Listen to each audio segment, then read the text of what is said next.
Michelle.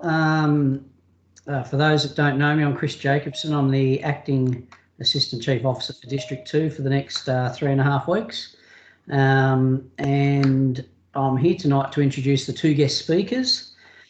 And it gives me great pleasure to firstly thank everyone for coming on for tonight's session, and to introduce the guest speakers. If I could introduce by his current title, Firefighter Mark Gilmore from the Riola Brigade. He's a training coordinator at Riola, but others might know him as the retired regional commander for Loddon Mallee, which was the operations manager role, which would be the equivalent of the regional commander ACFO role now. Now, Mark is going to talk to us about firefighter preparedness and take you through a presentation tonight in preparedness for the season coming. And the second speaker tonight is Captain Layton Miller from the Kangaroo Flat Fire Brigade. He's also a community liaison officer for CFA, and he'll be talking to us about the community liaison officer role he performed last summer, and the observations he's made for the after effects of fires when the fire services depart, and some of the things you may not think of once we've left, and what the locals have to still deal with in the aftermath of fires. So thanks both for giving up your time tonight to present to the District 2 personnel, and thank you to all those that have come on. Without further ado, I'll hand over to Mark Gilmore to introduce more of his presentation. Thank you.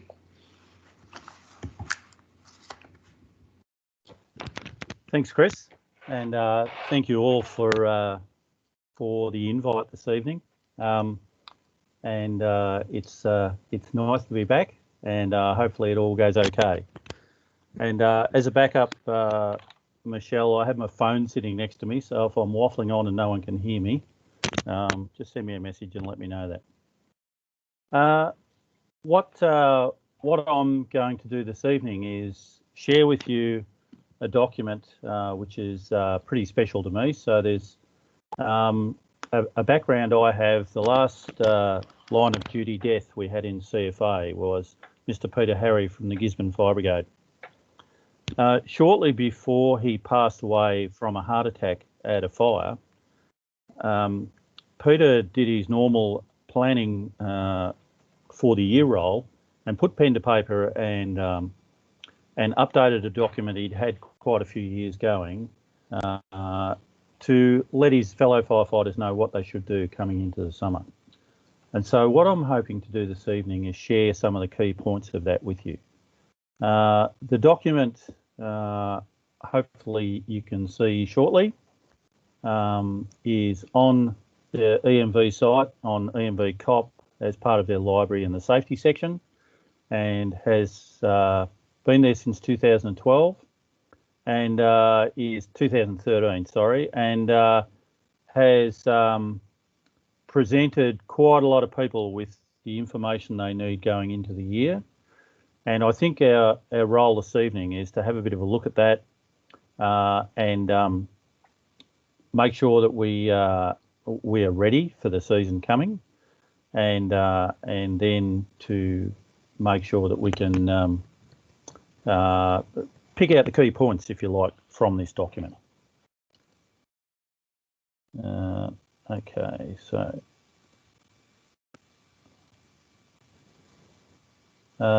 So what I've done is I've made up a presentation with the information from Peter's document. Through sharing that document, I think you're able to download it if you're clever enough.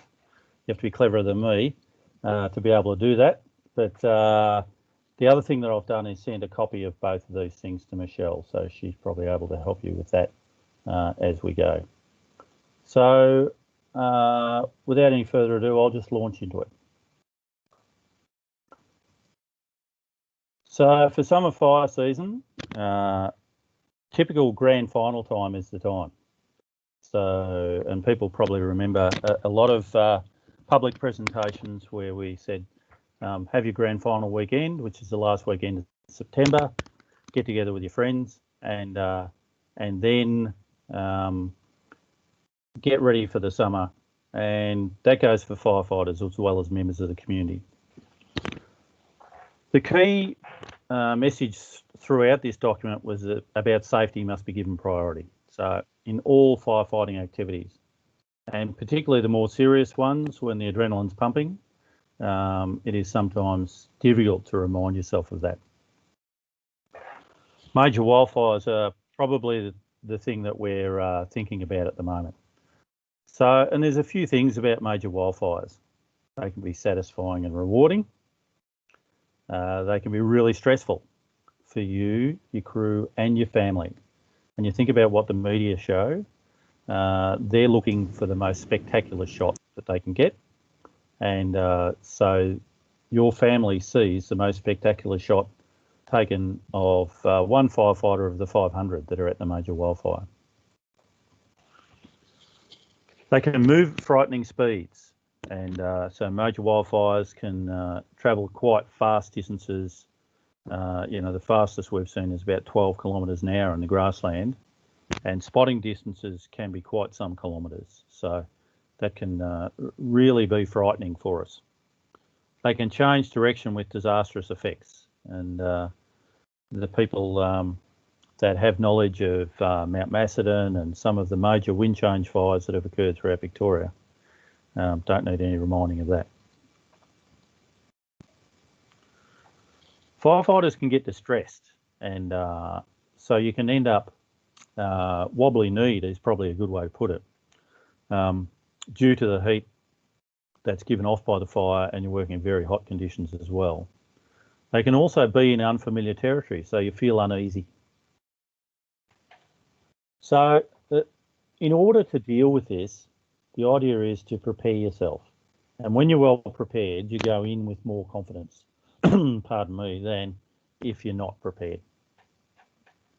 One way to do that is to get fit. And what we're talking about here is a physical fitness. So if you're not someone who takes to physical fitness easily, then I think walking has become a very popular popular thing to do during lockdown because it allows people to get out.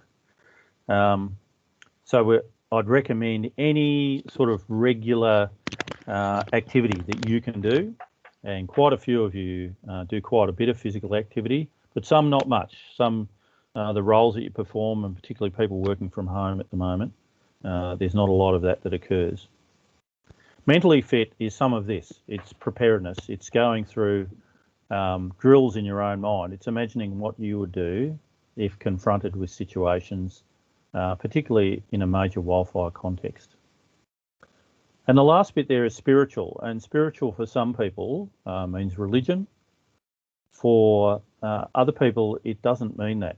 For other people, it can mean things like, for me, music is a really spiritual thing that I do. It might be literature that people absorb. It might be doing something artistic. It is all a great reliever of stress for people, and a great balancer, particularly if you've got a really busy life. And the other thing is to be very honest with yourself. Know your limitations. Are you a new person? Are you really experienced? Are you that experienced that you can't work so well anymore? Slightly more experienced than everyone around you. Know what the limitations are for that. On the day of the event, has it been a long day for you already? Are you at your best? Does the person in charge of you know you? And by know you, I mean know what you're capable of.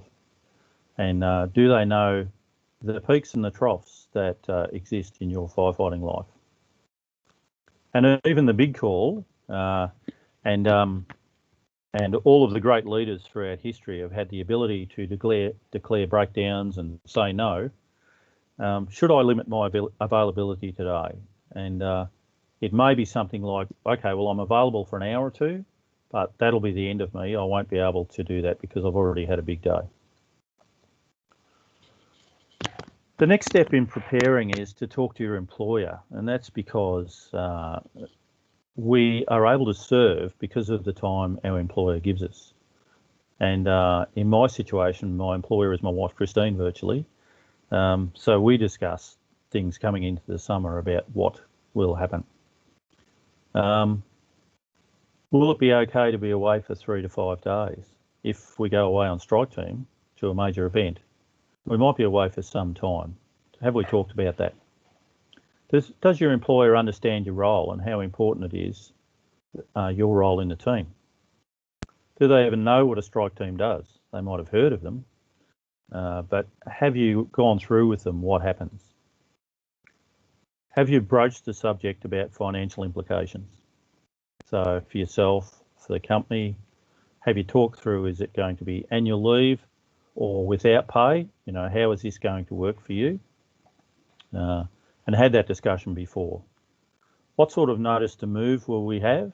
So for long haul, we might get more notice than for short haul strike teams. And does our employer understand that the drop and go might be for half a day? The 1 or 2 hours notice, I might be gone for a week. Have you talked to your family about this as something I really want to do? Have you described to them that there is emergency help available? So we tootle off to Gippsland in a strike team to help people down there, and something goes wrong at home. So there's a plumbing disaster or something else that normally the family would work on together, and you're not there to work on together with them. There is emergency help available, and all brigades offer that to their members without any problem. Have you scheduled in important dates? Have you remembered anniversaries? I was lucky, I used to work with a gentleman called John Cutting in the same office, and our wives had birthdays on the same day, so that was very handy, as most of the blokes would imagine. Will your children be worried? Have you talked through it with them about what actually happens and what they see on the news and what's really happening in the background? And how can they contact you, and what's the best way? And normally the exchange of SMS in downtime is a good way for people to talk to their children.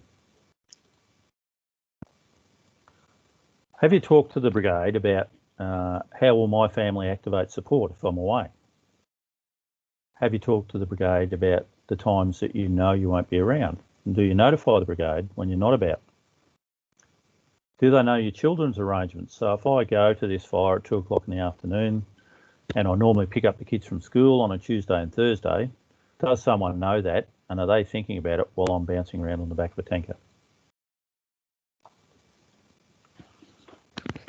Training and equipment are the secrets to this game.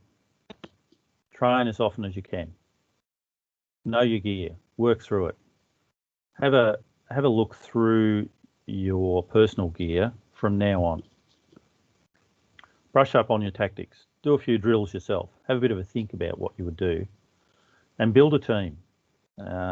Work with other people within your brigade, and if you get the chance to work with adjoining brigades, then build that strength of team, because it rewards you in spades.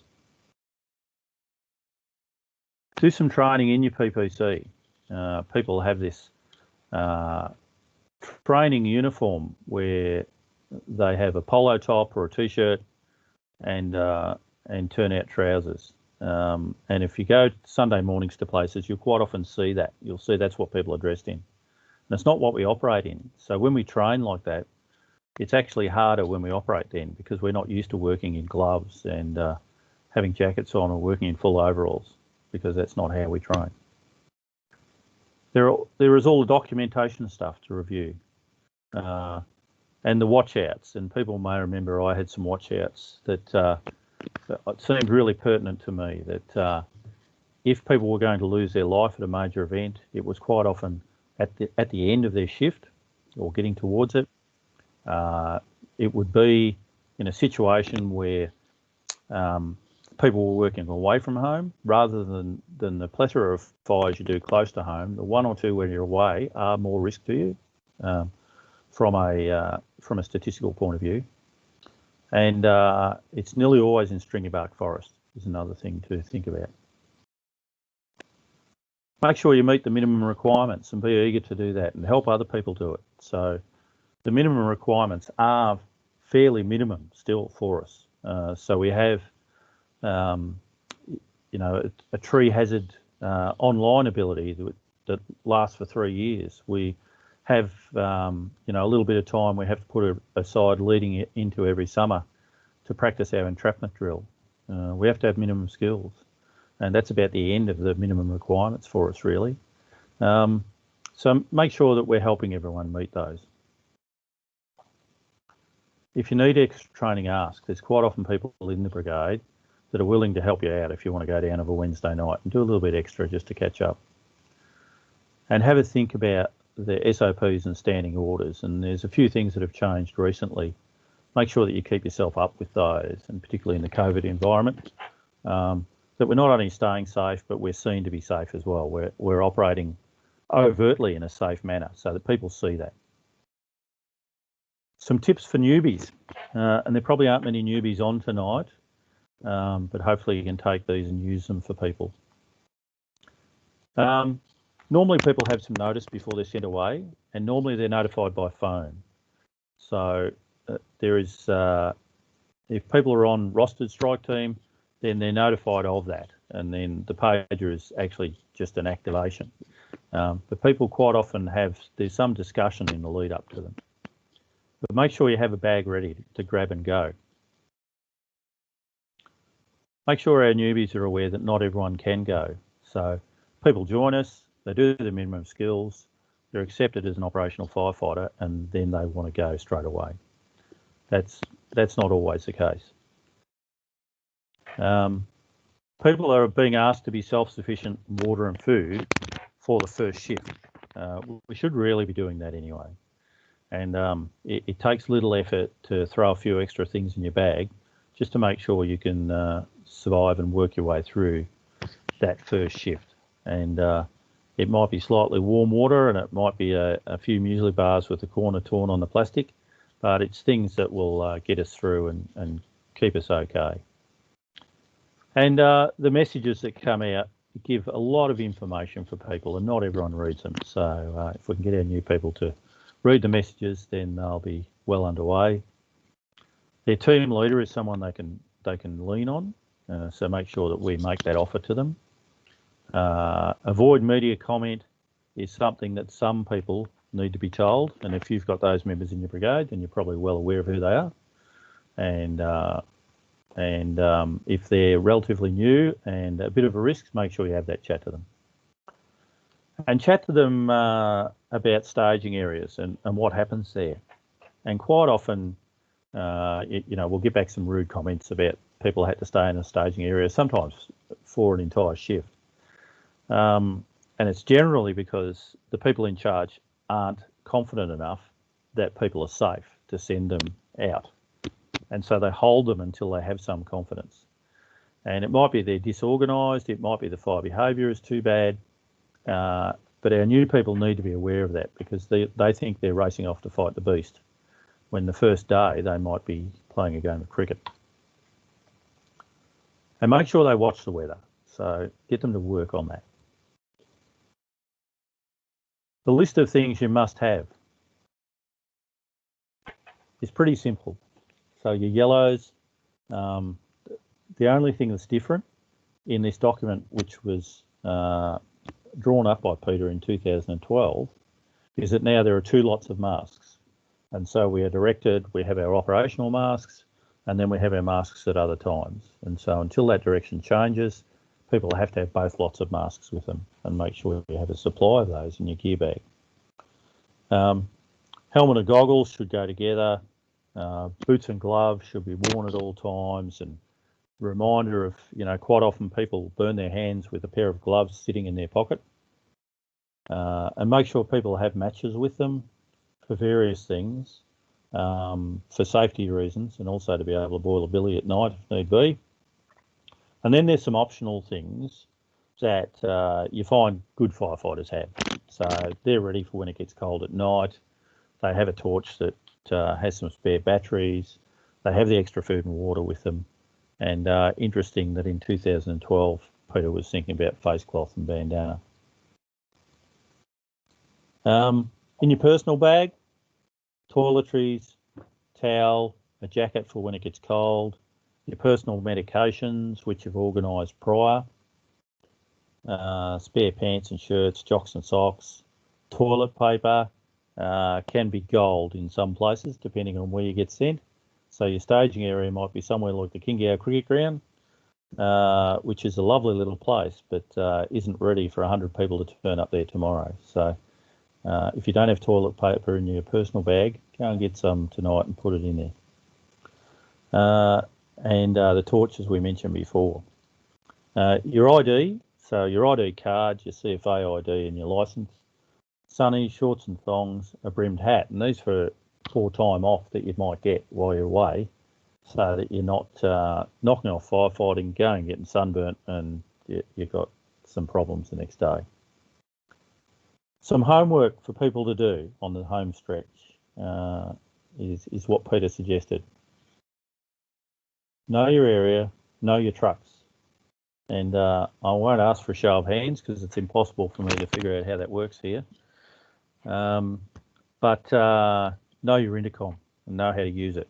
And there are a lot of firefighters out there that aren't able to use the intercom easily. And there's a lot of incidents that are followed up on where intercom wasn't used between the front and the back of a truck. And with the different configuration now of cabins, there are some brigades that have no need for an intercom. There are some that have a primary appliance with no need and then a secondary appliance that has an intercom. So we're not set up well for those trucks that still have them. Know your gear, know your comms plan, know what your channels are, particularly locally. Know that you can dial up 518 and ask someone what the channel is in District 18 for the fire you're going to. You know, be able to think laterally like that. Brush up on heat illness and how you treat it coming into the summer. Practice with your defibs. Stock up.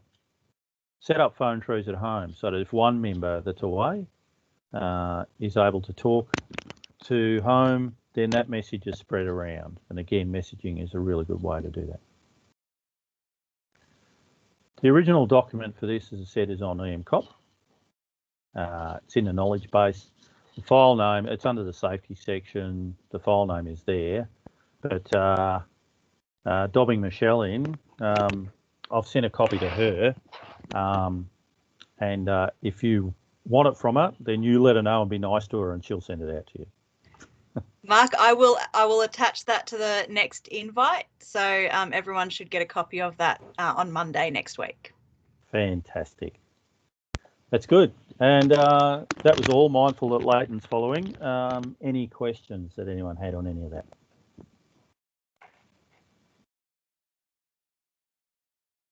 I don't have any hands at the moment. I did pop out on Facebook earlier this week if anyone had other suggestions or descriptions of what they put in their kit bag. I did get some stuff from Peter Polworth. It's quite a lengthy one, but I'm happy to share that with the brigades as well. But I might send that out via email. Has anyone got anything, just one or two things that they find invaluable in their kit bag when they do go away?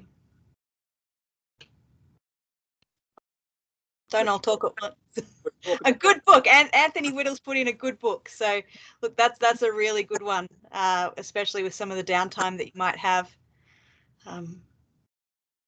Michelle, it's Layton. What about wet wipes? Absolutely, wet wipes. Toilet paper, but wet wipes are an essential item as well. Yeah, and Taryn's just put that as well. And Ashley's just written sunscreen and Milo. So good. Mints or lollies for a sugar hit. So yeah, all good things to keep there.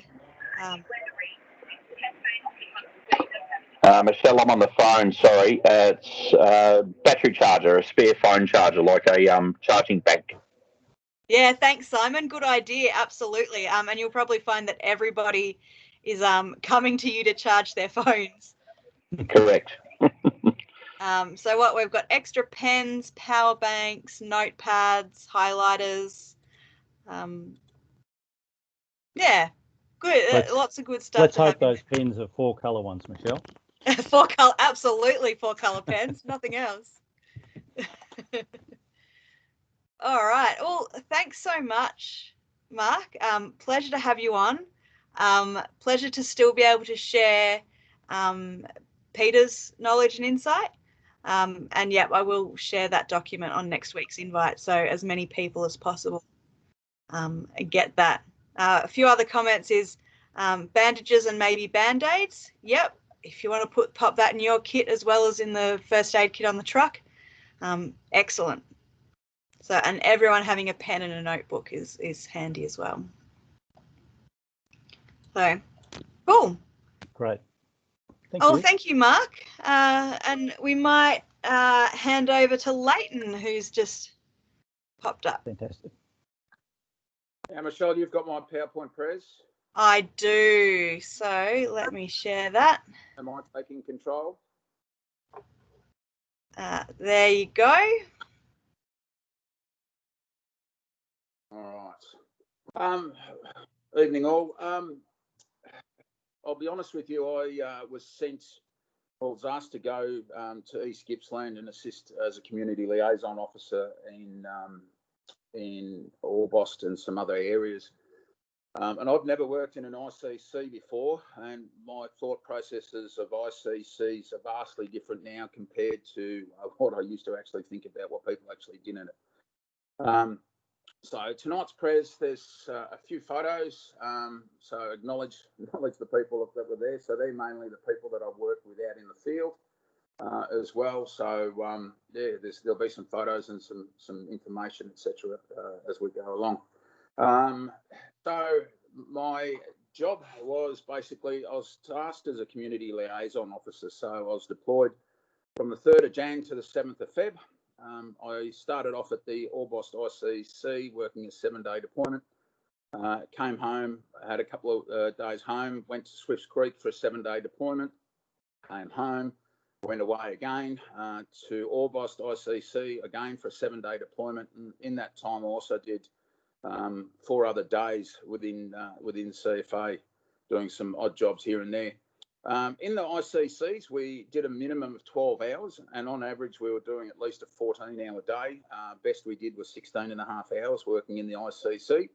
And basically, when as my role, because of a PTA an award, so we are non-operational. So even though I have a firefighting background, I couldn't actually go firefighting or assist while I was out in the bush. So yeah, so. In the ICCs, we worked with multiple agencies, and I've never worked so closely with so many people. The thing that I found with everything, though, is that it didn't matter what rank you were, didn't matter what agency you were from, how old you were, or anything like that. Everybody worked as a team. You had one goal, so it was quite good. And I met some absolutely fantastic people. Including some of the USA and Canadian people that came over, so it was absolutely fantastic. So yes, it was good. So if you want to keep going, Michelle.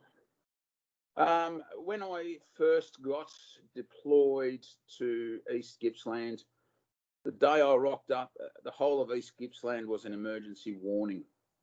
So it was a sit in and work with the community engagement team in the ICC that were doing emergency warnings, communications and everything like that, and dealing with the mapping team as well. After that, basically, we were handed a note. So the lady I worked with, Carolyn Addington, who was fantastic to deal with, we were tasked with making contact with 26 towns and locations where we were basically working on. And we needed to get contact because these people had been cut off, fire fronts gone through, these people had been cut off, and we needed to find out many things. So their health, injuries, medications, whether or not they had clean drinking water, any food and types needed, number of persons, names, ages and gender, any fuel needed and the quantity, generators and pumps. And the reason for that, for fuels, a lot of these people, and you talk about living in the back blocks, there's some places that were hugely in the back blocks, so they relied on generators and solar. And because of the fire, the smoke had actually blocked out the solar panels, so the solar panels weren't charging the batteries or anything like that, so they were utilising fuel for their generators and firefighting capacity. They needed firefighting water. We needed to basically find out whether or not they had access to travel, how they were locked in, trees down, etc. If they needed any emergency contacts and family that we could talk to if need be, and their essential service availability. So some places had electricity, some didn't. Phone contacts. So I learned that a lot of the people through this, they were running internet phones, so mostly via internet. And when you could talk to these people, it was only certain times of the day and internet service. And I'll talk more about that, internet service, phones and electricity a bit later. Whether or not people needed urgent assistance and how long. So, and the worst thing was we actually had to start categorising people and categorising locations. And that was pretty hard when you were talking to a lot of people. We needed to find out about access. So we were sending and planning to send in things through the road, through the Air Force for flying in, and also by water, so with boats and things like that. We also needed to deal with livestock welfare because there are a lot of fences down and livestock fodder as well. Look, the greatest thing out of this, so Carolyn and I, we worked extremely hard, and it was, I'll be honest with you, it was nice to be thanked because I'd never been in a role like this before. And it was nice to be thanked when by the incident controller for the works that we did. And like, so we worked some really, really long hours. It was funny to see that when there was 2 of us in our little team, and there was 10 people that came on board after us. They realised the impact that was happening within the area, so they brought in 10 people to start working in those fields. Dealing with community and people's urgent needs was hard as well, and we were the only point of contact for help and communication in some places as well. So the initial learning outcomes. So one of the things, as most of us have been well aware, that on the fire truck, you follow the fire, especially in major incidents, and you sort of leave behind a lot of the stuff that happens behind. So the fire's passed, firefighting activities have moved on, crews have moved on. So the communities, we've been left without a lot of assistance and communication. So these people were stuck in the middle of nowhere, and they needed help. And the likes of the non-emergency organisations, salvos, etc., couldn't get in because there was limited access. So there was nobody going in and out. And we found that at Can River, especially, there was 2 groups of cars and everything like that coming in and going, and they were escorted by police and fire trucks at a later date. And there's still pockets of active fire around the townships as well, so we still needed to deal with that, even when we were out in the field. A learning outcome from all of this, and it even was myself as well, that no one was prepared for this event. So some of these people shop monthly, and they were at the end of their 4 or 3 weeks, etc., and they were coming in to shop, and these people had nothing. So there was loss of communications, mobiles and landlines. There was loss of electricity, no fuel for water pumps, and also waters, the creeks and rivers where people were also getting their water from was heavily polluted. And at one stage we had a bit of rain, so the ash and all that was on the roofs of the dwellings, goes into the water tanks, and then basically the water tanks to the houses and everything like that got polluted. So, like I said, heavily water polluted for drinking stock. Food shortages of staple foods. Whether or not there was medical emergencies, and people were actually airlifted out in some areas as a result, and also dealing with these people's mental health and well-being. They were going to be locked in for a period of time before people could actually get into their locations. Some were certainly well into the bush tracks.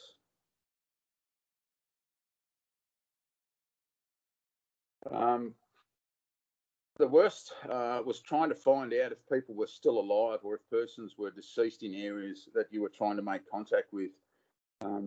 And that was the worst thing, when you're actually having to do welfare checks and actually going to VicPol and talking to VicPol and saying, I've got some people, we can't get hold of them, we're not sure. The neighbours are not sure whether or not they're there, they're concerned, the fire front's gone through, we know that the house has been destroyed, and trying to find out whether or not they were still alive or not. And I'll be honest with you, with that played heavily on my mental health and well-being, both during and after the deployment. And after the first deployment, it took me a couple of days and quite a number of chats with some very good friends to actually deal with what we've just seen. One of the hardest things was leaving the people that we'd been in phone communication with and actually passing them on to the new crew, as we built a rapport with those with the people that were stuck in the communities. So I don't know whether or not you can see this very well. So we were tasked. So Mallacoota was cut off. So as we know, that there was quite a fair bit going on in Mallacoota. So some of the towns. So on the right hand side, Gypsy Point, Genoa, up to Tubit, Bendock on the New South Wales border, Goongerah, Nurran, down to Orbost, Marlow, Cabbage Tree Creek, Cape Conran, Bem River, Tamboon, Club Terrace, Combined Bar, and Nurranby, and all of that. You certainly got to know how to pronounce the names of the towns while you were there too. So we travelled far and wide once on the second deployment into those areas. So we basically looked after a vast area and were communicating with a vast amount of people in those areas. So, it was certainly an eye-opener for myself. So basically after that, like I said, I headed home, had a few days at home, and then was tasked to go to Swifts Creek ICC. That one was certainly a lot easier. We were tasked with just door knocking entire streets, outlying areas, and some of these streets you're looking at 10 kilometres long, pulling in and out of driveways, etc. There's still fire activity both close and far, and we're talking to people about how they're planning for it and the potential outcomes of the fires. We also discussed fire safety plans with the community, especially when we're at households, when to leave, what is your family plan, communication within households. And I'll say about communication within households, because it was interesting to see that when we door knock and we go in and sit down and have a chinwag with people, that husbands and wives, they've got two different stories about what they're doing. The husband, I'll be honest with you, in a majority of the cases, we're staying, we're defending, and the wife's going, I'm actually going. And that was unbeknownst to the husband. So it certainly opened up some conversation within households. So making sure, and this is one of the biggest things, was making sure that people actually talk to each other and the communication flow was good.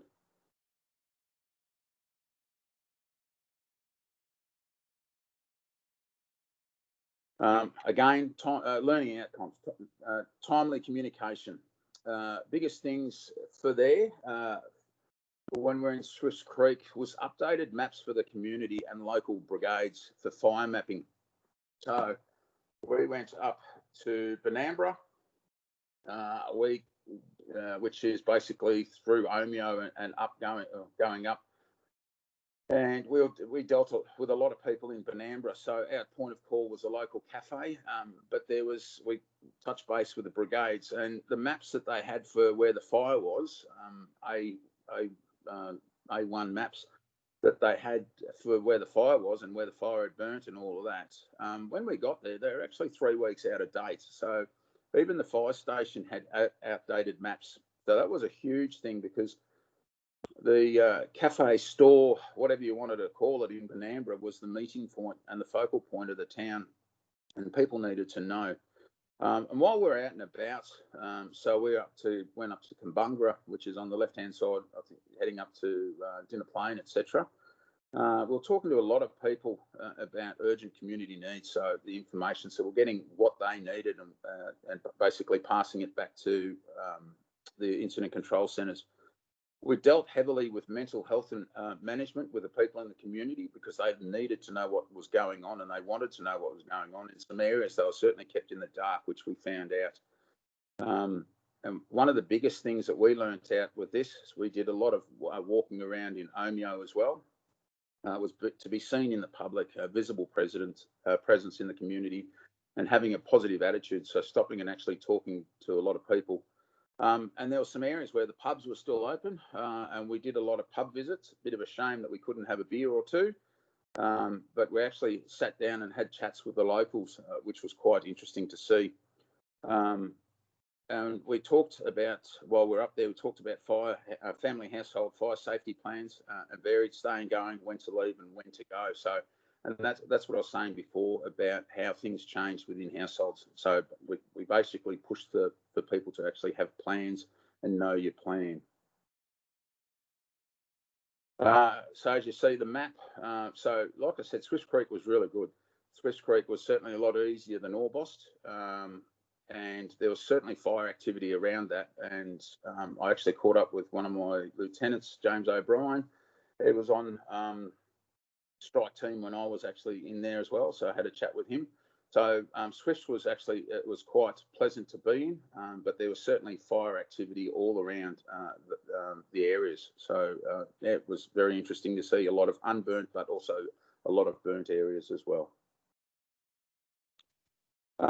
When I went to Orbost for the second deployment, I was partnered with Mike Shaw. So Mike Shaw works out of District 14, and our task was to be out in the community, making contact with community and groups, looking for community needs and welfare. So we basically got on board. We went to the briefing in the morning. Basically, from then we're on the road, and because it was daylight savings, we were heading back basically at 8 o'clock at night time. And yes, then we were knocking off well after that once we did handover and chatted with a lot of people about what we saw and doing all the data input. So we visited a lot of outlying towns. Again, it was a huge thing dealing with communities' mental health and welfare.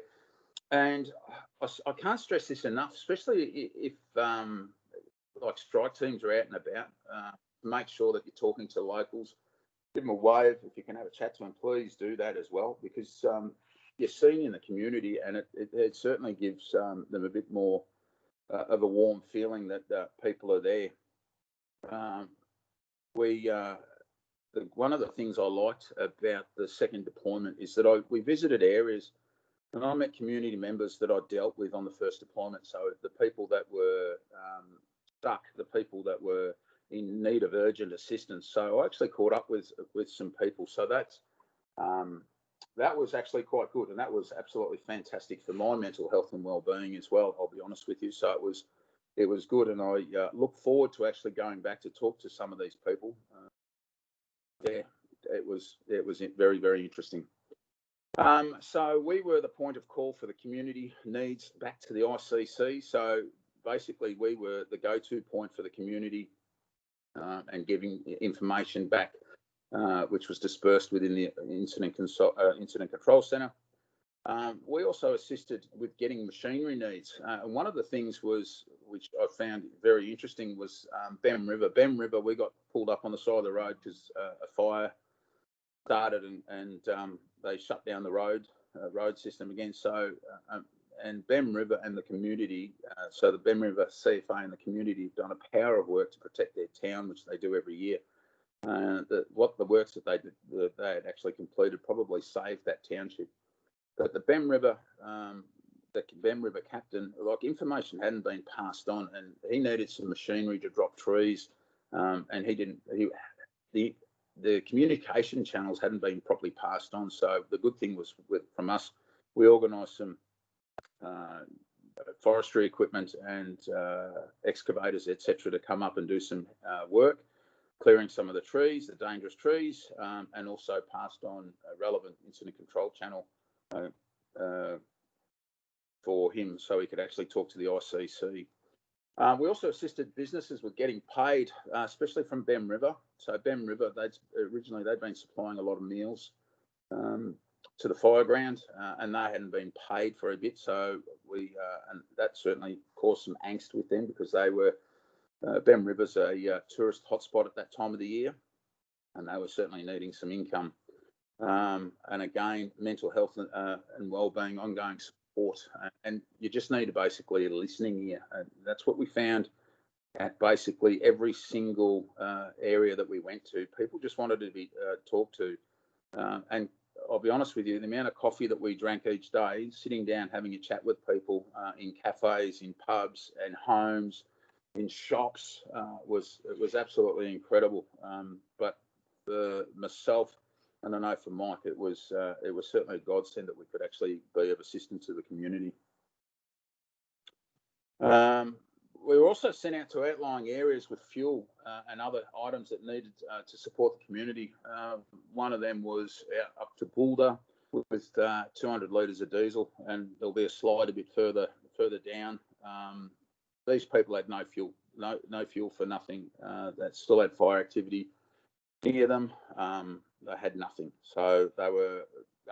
Once it went dark, So they had absolutely no way of protecting themselves.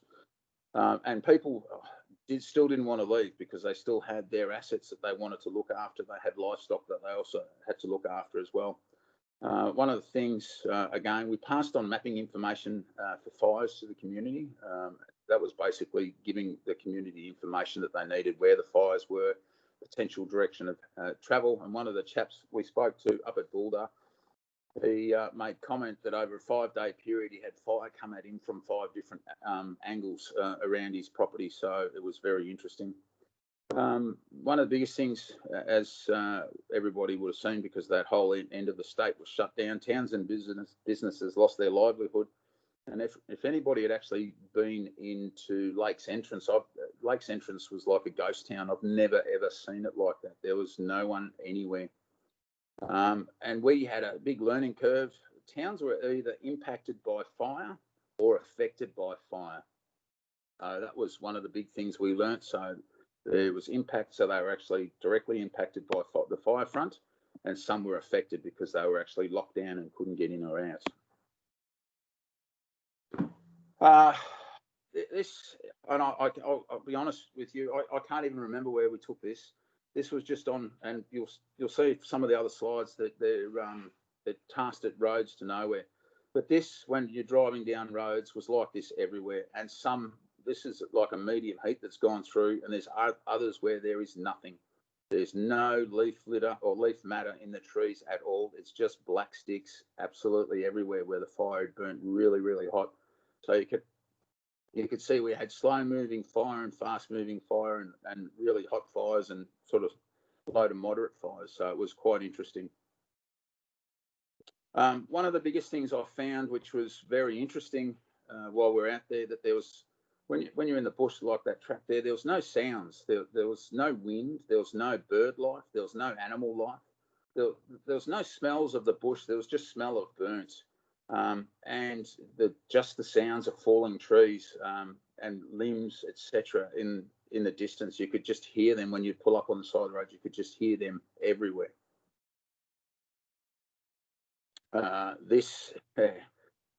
This doesn't even give the photo any justice. That looks orange. It's not even as orange as it was. So I've never seen anything like this. And for people that have been on deployment, etc., you could actually, if you see this, you'll be in awe.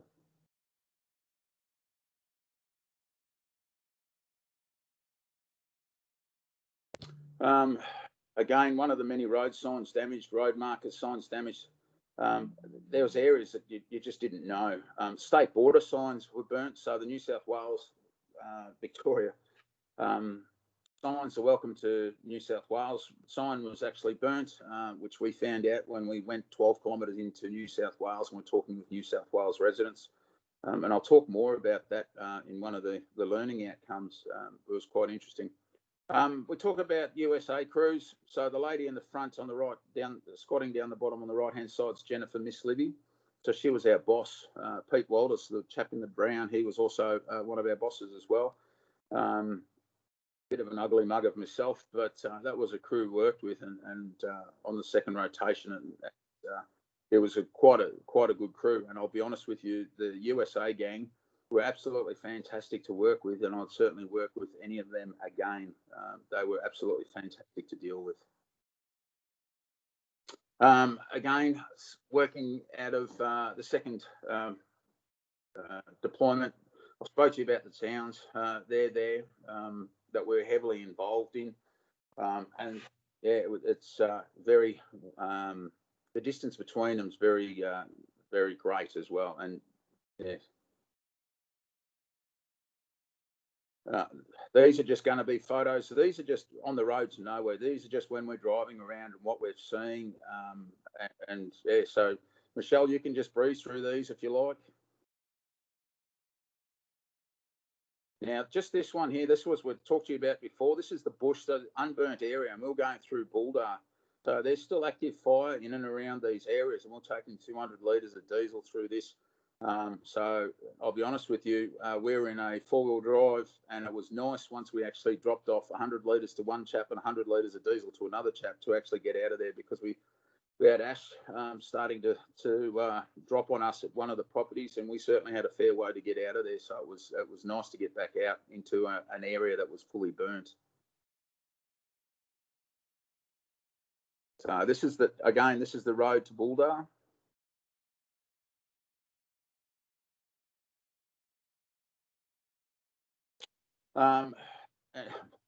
One of the huge things that we learnt is why some people live in remote areas that you need to deal with in a particular manner. There's some people that want to live remotely for reasons, and you had to be very sensitive in how you actually dealt with them. It was very, very, let's just put it this way, it was very, very interesting to deal with some of the people we came upon in the back blocks. Different types of properties, farms, bush retreats, normal housing, different, and there was a lot of different property prep. So some people, the nature lovers, they hadn't done much property prep around their places, kept their house, lost their shedding, and all those types of things. Whereas the farmer down the road, he protected his house, his neighbour's house, all his shedding, and was basically firefighting from morning till night, which was good. Road and gate access, roads were very interesting over some times, and a lot of people also locked gates. And like I say, one of the chaps we had to deal with, if his gate was locked, you did not go in at all. You'd leave stuff at his gate, and then you would disappear. No one area that we went to was the same. Different topographies, different lay of the land, different fuels, all those types of things. So it was very interesting to see. Friendly face. So when we're coming back from one of the days out, it came across Taradale tanker, which was our ex, or Kangaroo Flats ex tanker, which was nice to see. Now, Tamboon, this is an interesting area. So Tamboon, Michelle, you can flick through some of these if you like. So this is Tamboon Road. So these people have been blocked in into Tamboon. It's a little hamlet. So we followed this grader for about half an hour. So this was going back because they just went in with bulldozers and pushed trees over, and they were remaking the road. And this road in some areas was pretty sketchy, to say the least, and you wouldn't get in without a four-wheel drive. But very, very interesting place to go. Tamboon, 6 residents, so saved the tiny hamlet. So, and this photo's a bit squished. This is out the front of this place, and I would love to go back to Tamboon. I met some fantastic people. Across, there's a flagpole right across the other side. There's some smoke. That's in the vicinity of Tamboon South. There's another little hamlet there of probably 12 houses, if that, only accessible by water. These people, this township of Tamboon, completely burnt all the way around and was saved by 6 residents. And it was I can't remember the name of it, but a slip-on tanker. So we actually took a couple of loaves of bread to these people. So, yeah, it was quite good. Basically, you can skip that. So we went to Tamboon Inlet as well. So, Michelle, this is the outskirts of the town of Tamboon. Not much. Yeah, this is basically right on the outside edge. And so the fire basically came straight up to the edge of the town. And these people, there was only about, there was a family of 3 still living there, mum and dad and son. And there's a photo of the son where he took us for a boat ride to see where they had actually camped, and also that inlet and up the Tamboon Inlet and that waterway and where the fire was as well, which was quite interesting to see. These people were locked in. This is Tamboon Inlet. We went in, we were there a couple of days prior to this, and we went back 2 days later. We were out, I can't remember the chap's name, we'll call him Fred. We went out on the boat with Fred, and he actually took us around. So it was good information for us and also back to the ICC. And these people wanted to show us what was going on, but that fire 2 days prior to that certainly wasn't there. And so this is sort of a slighted or a shortened panoramic view. So basically, they camped there. They put tents up. So that sand is basically closed in a waterway. The beach is on the other side, and they camped on that for 4 days while the fire front burnt around. Again, you can see by the heat what was actually burnt here as well. So these people, they wanted to show us, so we had some aspects of what actually happened. Yeah, you'll see Tamboon Inlet, which is up the top, the Tamboon itself, Tamboon South, which is a little hamlet there, and where that beach area is down the bottom, that's actually where they actually camped. So learning outcomes. So we had some huge learning outcomes out of this. When you're out there, the Telstra towers are powered either by solar and or by solar electricity, like electricity with solar backup or batteries. When everything shuts down, you don't have anything. So we had no phone, no internet service, and we were out in the bush by ourselves going. And like I said, we ended up in New South Wales because we didn't have correct mapping. We had some limited detailed maps available to us. There was limited CFA radio coverage, road access and safety.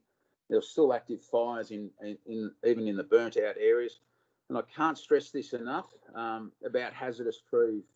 I know some of my crew have been out and about that went down to Malakuta and other areas like Swifts, etc. And I can't stress the importance of hazardous tree awareness. There were some scary trees out there and big trees.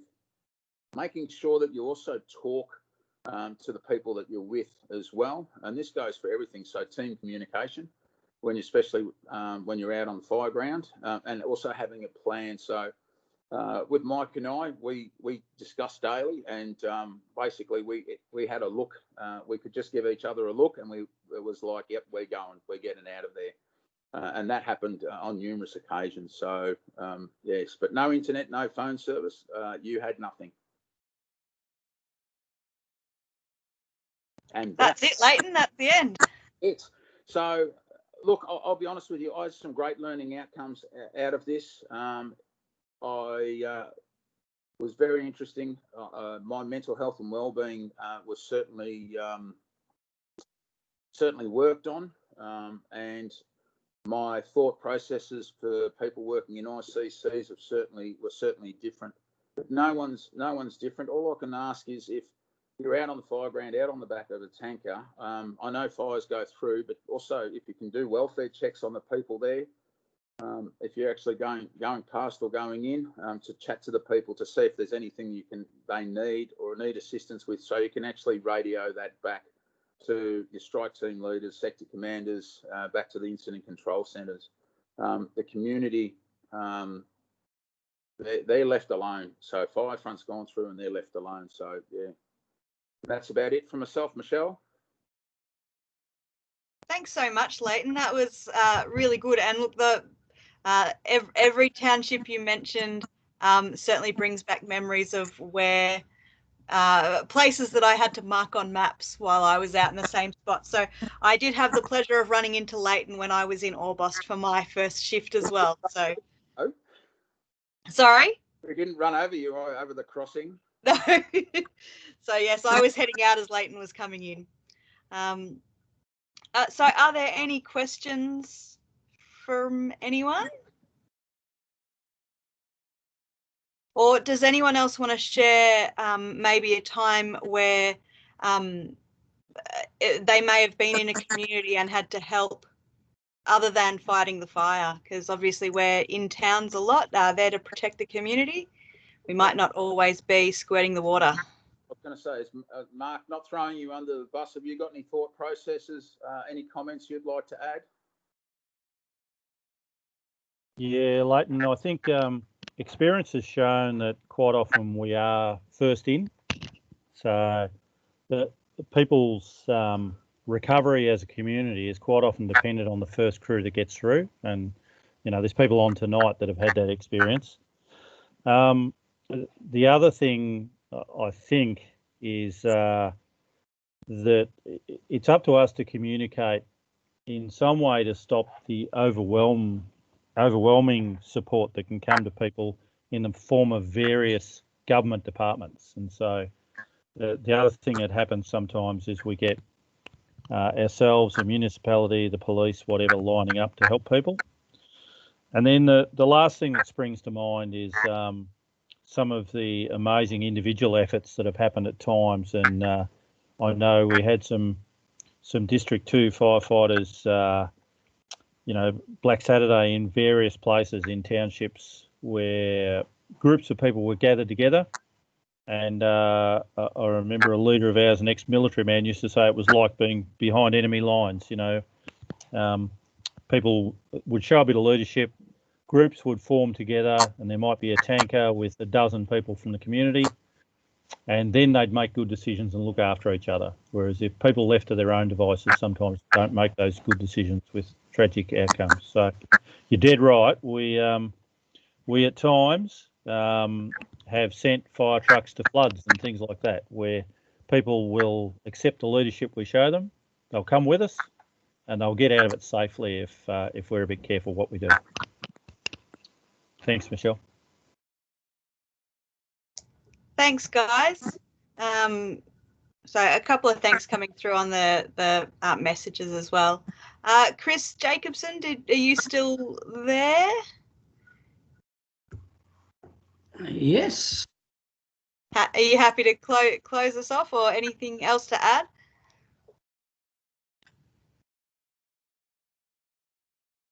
You are muted though, Chris. Oh, damn, I thought I'd unmuted it. Sorry, I shouldn't have said that.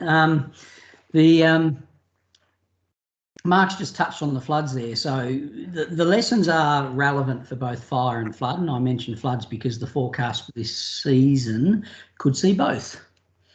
But I'd like to thank Mark and Layton for their insight tonight. It crosses over individual preparedness, not just physical but mental as well, and doing everything within your powers to make yourself safe. Because if you're safe, you're not creating a drag on others in the team that may have to look after you. So thanks, Mark, for that presentation, and I hope people take away that message that don't become the liability. Do everything within your powers to be prepared. And to Layton, the insight that you've been able to provide from your experience, both as a firefighter at Kangaroo Flat and seeing this in the community liaison role and seeing an IMT and the work that goes on and seeing the communities after the firefighters have left, I think that insight's invaluable to people, because we often as firefighters don't see that. We drive away, but there's people still down in that area that are still recovering and will recover for years to come. And the importance of some of the messages that Layton's put on tonight about, the information and helping them, and Mark's comments is, you know, and I've experienced myself after Black Saturday with whole towns without water from the ash contaminating their supplies. That sort of information can get people back on their feet much, much sooner if it's passed on. And if you're aware of it, other than just your firefighting efforts. So thanks both for your insights tonight. I don't know if you want to take more questions or wrap it up here, Michelle, but thank you for allowing me to introduce and close the session. Thank you. That's right. Thanks, guys. I'm going to, I'll stop the session there, but I'll leave the meeting open for another 15 minutes or so if anyone wants to have a chat. So thanks, guys, and we'll see you next week where we have Bill Johnson on giving the regional controller's intent next week. So if you can get as many people on board for that as part of the pre-season, that would be fabulous, and we'll see you then.